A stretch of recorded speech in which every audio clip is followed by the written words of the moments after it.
Para pemuda Palestina hadang konvoi militer Israel di Ramallah.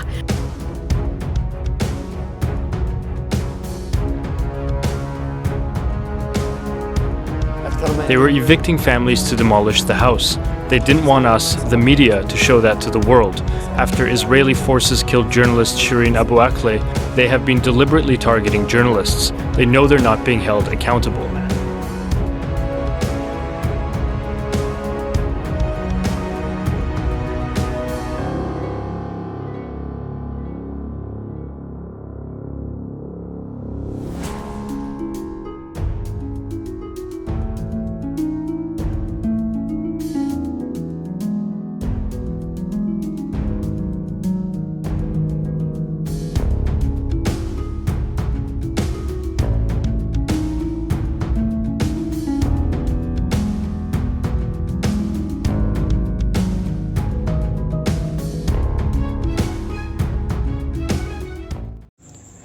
Hai para penonton Central News, sebelum lanjut jangan lupa subscribe dan lanjut tekan tombol Super Thanks.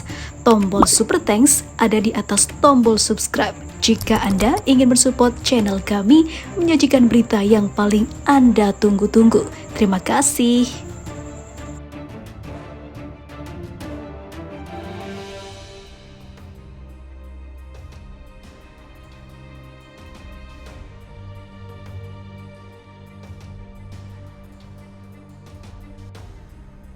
Para pemuda Palestina menargetkan konvoi militer Zionis ketika meninggalkan daerah Salfat di Provinsi Ramallah Pusat tepi barat. Rezim Zionis setiap hari menyerang berbagai wilayah Palestina yang menyebabkan sejumlah orang Palestina gugur, terluka atau ditangkap dan dikirim ke penjara. Warga Palestina juga melancarkan operasi anti-Zionis sebagai tanggapan atas kejahatan Israel. Menurut kantor berita Iran Pers, pemuda Palestina menyerang konvoi militer Zionis di timur laut Ramallah dengan batu. Tentara Israel mencoba menabrak pemuda Palestina dengan mobil tetapi tidak berhasil. Militer rezim Zionis meningkatkan serangan siang dan malam ke berbagai wilayah di tepi barat Sungai Jordan. Tapi perlawanan Palestina yang meluas menjadi hambatan serius mereka. Dalam sebuah wawancara eksklusif dengan reporter Iran Pers, Dawood Sahab, Kepala Informasi Kantor Gerakan Jihad Islam Palestina mengatakan perluasan perlawanan di tepi barat Sungai Jordan adalah reaksi alami rakyat Palestina terhadap kejahatan Israel.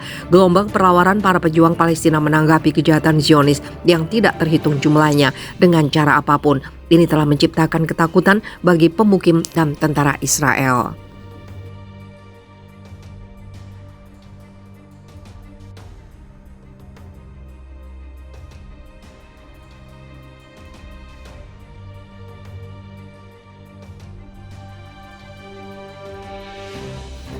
Mencekam, dalam sehari 21 perlawanan dilancarkan pasukan Palestina ke Israel. Kami tak gentar melawan demi umat Islam yang tertindas. Pasukan perlawanan merapatkan barisan dalam melakukan perlawanan yang akhirnya membuat prajurit Israel ikut kewalahan. Pasalnya bukan hanya Israel yang mampu melawan karena kini akhirnya pasukan Zionis malah kewalahan. Puluhan serangan dalam satu hari telah membuat pasukan ini tumbang. Dan bahkan hanya menghadapi perlawanan Palestina yang kurang terlatih. Namun semangat juang yang membara mampu menumbangkan para lawan yang berada di sana. Menurut situs web Quds Press, Pusat Informasi Palestina pada hari Senin 12 Juni 2023 mengumumkan bahwa pasukan perlawanan Palestina menembakkan peluru dan melemparkan paket bahan peledak ke arah tentara Zionis di berbagai wilayah tepi barat dan Quds dalam 21 operasi anti-Zionis. Operasi pasukan perlawanan Palestina terjadi di Quds, Nablus, Ramallah, Jenin, dan Tulkarem dan juga Al-Halil. Para pejuang Palestina menanggapi kejahatan Zionis yang tak terhitung jumlahnya dengan berbagai cara yang menciptakan kondisi khusus. Sebelumnya tentara rezim Zionis hanya berperang dengan pejuang Palestina di selatan wilayah pendudukan dan wilayah Gaza. Tetapi sekarang meluas di tepi barat timur Palestina yang membuat para pemukim Zionis dan pejabat Israel malah ketakutan.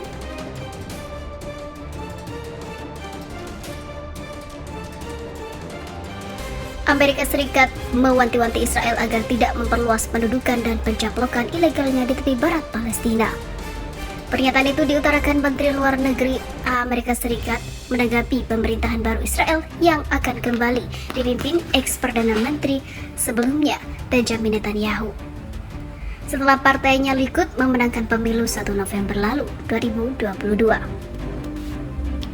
Menteri dari Amerika Serikat menuturkan Washington bersumpah bakal menentang dan juga memberikan sanksi untuk kebijakan Perdana Menteri baru Israel terkait perluasan pemukiman hingga pencaplokan di tepi barat, meski Amerika Serikat Israel merupakan sekutu dekat.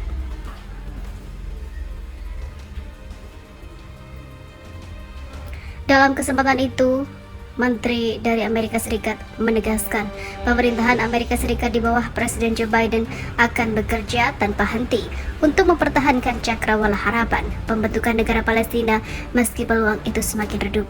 Kami juga akan terus dan dengan tegas menentang setiap tindakan yang merusak prospek solusi dua negara Palestina Israel, termasuk namun tidak terbatas pada perluasan pemukiman, aneksasi tepi barat, gangguan terhadap status quo tempat suci Masjid Al-Aqsa, penggusuran dan juga hasutan kekerasan, kata Blinken.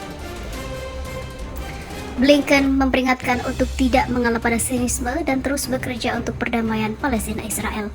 Lantas, kenapa Amerika Serikat khawatir soal Palestina ketika Netanyahu kembali ke pucuk pemerintahan Israel? Netanyahu merupakan mantan Perdana Menteri Israel pada periode 2009-2021. Dia dikenal sebagai musuh besar Palestina lantaran kerap menerapkan kebijakan keras dalam menangani konflik Israel-Palestina. Dia tidak pernah mendukung solusi dua negara dalam penyelesaian konflik, sebuah solusi di mana Palestina dan Israel sama-sama berdiri sebagai negara berdaulat yang hidup berdampingan. Solusi dua negara dilihat komunitas internasional sebagai resolusi konflik paling tepat selama ini demi menyelesaikan konflik Israel-Palestina yang sudah berlangsung lebih dari setengah abad. Netanyahu bahkan pernah mengatakan bahwa pembentukan negara Palestina merupakan bencana bagi Israel. Tak cuma itu, dia juga pernah marah atas keputusan Perdana Menteri sebelumnya Yair Lapid yang menyuarakan dukungan atas negara Palestina dan menilai keputusannya itu lemah. Berbeda dengan Netanyahu, Lapid justru belak-belakan mendorong penyelesaian konflik Israel-Palestina saat berpidato di Majelis Umum PBB pada September lalu.